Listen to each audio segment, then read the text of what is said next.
CBSE class 10 board exam का जो question pattern होगा साइंस का, उस क्वेश्चन पैटर्न में आखिरी जो सेक्शन होगा वो आपका केस बेस्ड का होगा। तो आज का वीडियो इसी पर है कि कैसे केस बेस्ड क्वेश्चन को अटेम्प्ट करें। क्यों? क्योंकि आपको अभी तक कोई आइडिया, कोई स्ट्रैटेजी नहीं है कि केस बेस्ड क्वेश्चन हम कैसे अटेम्प्ट करते हैं, और अभी तक कोई प्रैक्टिस भी नहीं है। लेकिन प्रैक्टिस करोगे तभी तो बोर्ड एग्जाम में केस बेस्ड क्वेश्चन को आसानी से अटेम्प्ट कर पाओगे और फुल मार्क्स ला पाओगे। तो आज का ये वीडियो एंड तक जरूर देखना बच्चों। अगर आपने ये वीडियो देख लिया तो आपको केस बेस्ड क्वेश्चन को अटेम्प्ट करने का सही तरीका, सही स्ट्रैटेजी पता चल जाएगा और फिर ये आपको परेशान नहीं होगा। ठीक है, चलिए बात करें अगर आपके एग्जाम के क्वेश्चन पैटर्न की, तो जो क्वेश्चन पैटर्न रहेगा साइंस में बेसिकली मैं फिजिक्स और बायो के पॉइंट ऑफ व्यू से बात कर रहा हूँ। ठीक है, केमिस्ट्री के लिए अंजलि मैम एक अलग से वीडियो बनाएंगी। ठीक है, लेकिन अगर क्वेश्चन पैटर्न की बात करें तो जो आपका केस बेस्ड क्वेश्चन पूछा जाएगा वो आपके क्वेश्चन पेपर का जो आखिरी सेक्शन है, दैट इज सेक्शन ई, उसमें पूछा जाएगा। ठीक है, 3 केस बेस्ड सवाल पूछे जाएंगे। हर केस बेस्ड सवाल 4 मार्क्स का होगा। तो 3 केस बेस्ड सवाल टोटल कितने होंगे? 12 मार्क्स। ठीक है, अब जो 3 केस बेस्ड क्वेश्चन होंगे उसमें से एक केस बेस्ड बायो के टॉपिक या चैप्टर पे होगा, एक फिजिक्स के चैप्टर पे होगा और एक केमिस्ट्री के चैप्टर के किसी कंसेप्ट पे होगा। ठीक है, तो फिजिक्स, बायो और केमिस्ट्री तीनों का पोर्शन 1-1 है। टोटल 3 सवाल और टोटल मार्क्स इस सेक्शन का 12 मार्क्स। ठीक है, तो ये आइडिया लग गया कि ये क्वेश्चन कहाँ आने वाला है और कब आने वाला है। अब जब आप बोर्ड एग्जाम दे रहे होगे, ठीक है, और जब आपको 3 घंटे मिलते हैं बोर्ड एग्जाम के पेपर को सॉल्व करने के, अब जो section A B C D के बाद सेक्शन ही आएगा, यानी आप एकदम आखिरी समय में होगे और उस समय में समय कम बचा रहेगा और केस बेस्ड सवाल करने हैं, वो भी 3। तो कैसे अटेम्प्ट करें, पैनिक ना हो और सारे के सारे सवाल सही भी हो, इसके लिए आपके पास एक सॉलिड स्ट्रैटेजी होनी चाहिए जो राघवेंद्र सर आपको इस वीडियो में अब बताने जा रहे हैं। ध्यान से सुनना।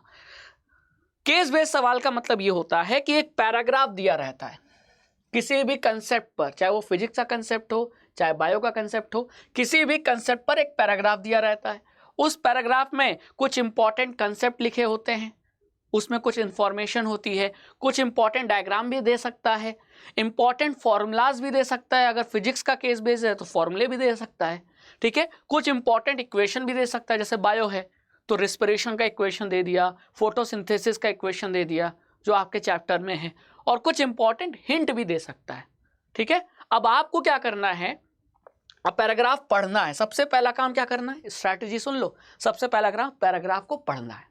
2 से 3 मिनट लीजिए और पैराग्राफ को शांत मन से पढ़िए।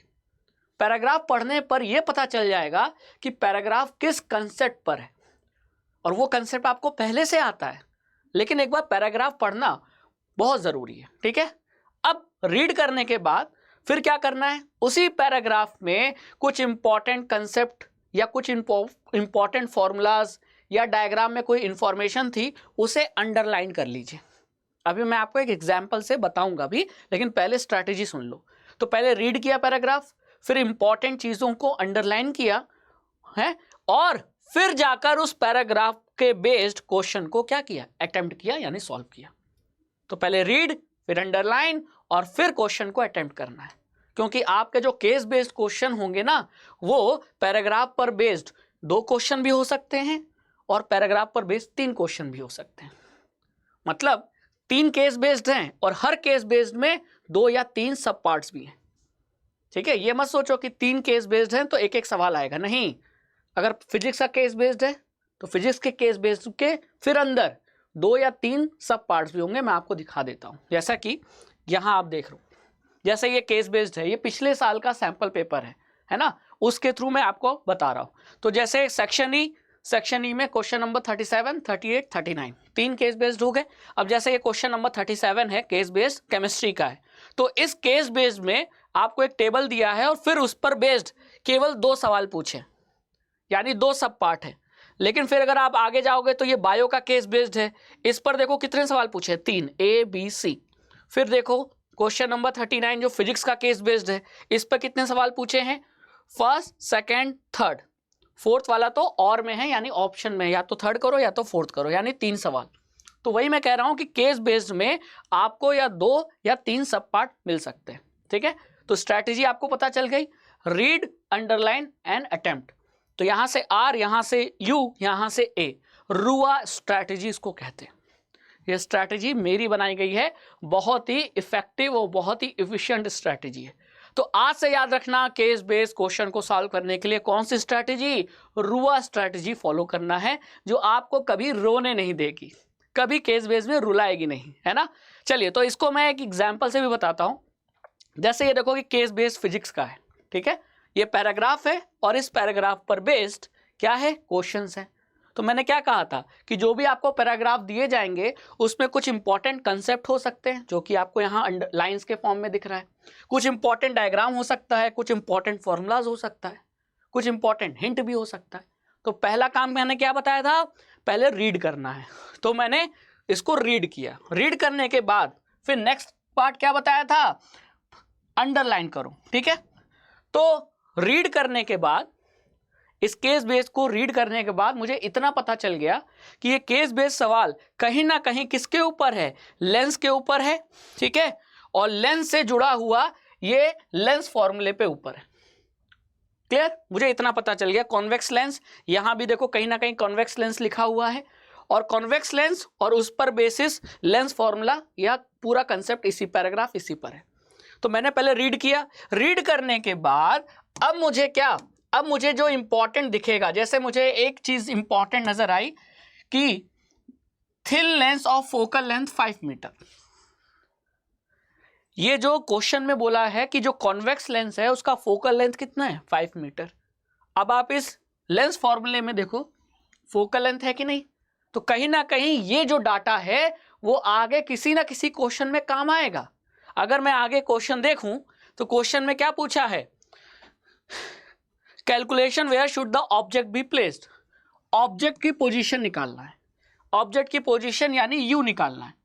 तो यू निकालने के लिए आपके पास वी और एफ होना चाहिए। तो एफ कहां से पता चलेगा, एफ तो यही पैराग्राफ में दिया है ना, फोकल लेंथ।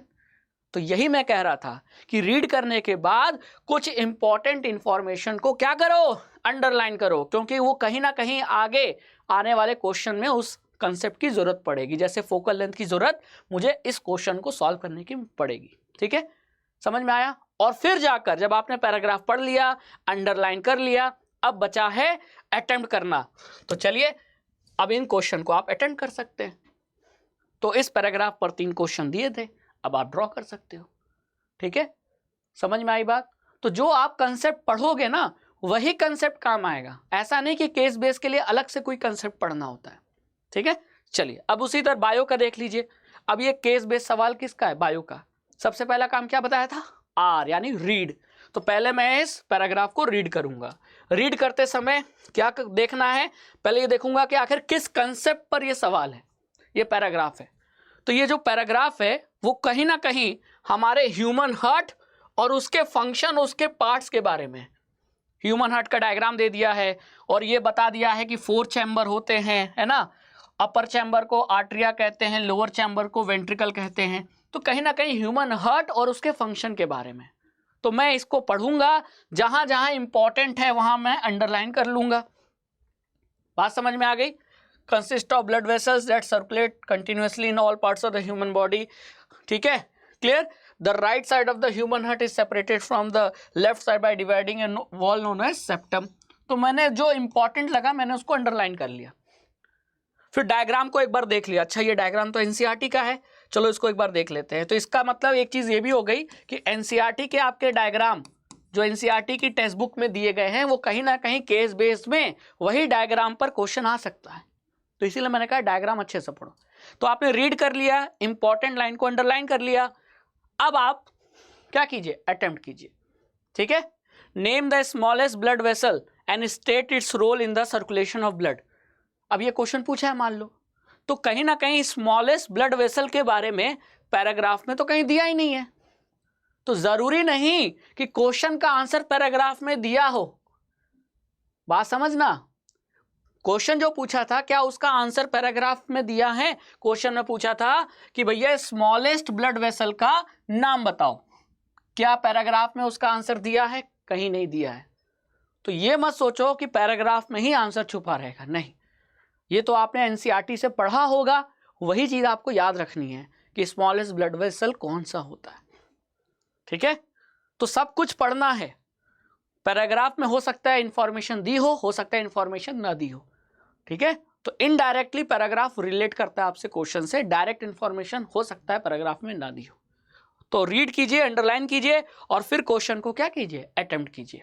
तो ये आपकी जो रुआ स्ट्रैटेजी है, रीड, अंडरलाइन एंड अटेम्प्ट, वो आपको केस बेस्ड सवाल में बहुत ज़्यादा हेल्प करेगा और यही आपको बताने के लिए मैंने ये वीडियो बनाया था। तो आई होप कि आपको राघवेंद्र सर का ये केस बेस्ड क्वेश्चन को अटेम्प्ट करने का जो स्ट्रैटेजी वीडियो है वो आपको पसंद आया होगा।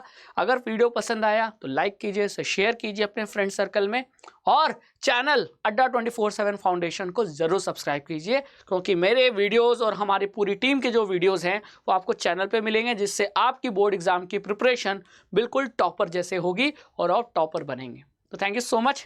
जय हिंद, जय भारत।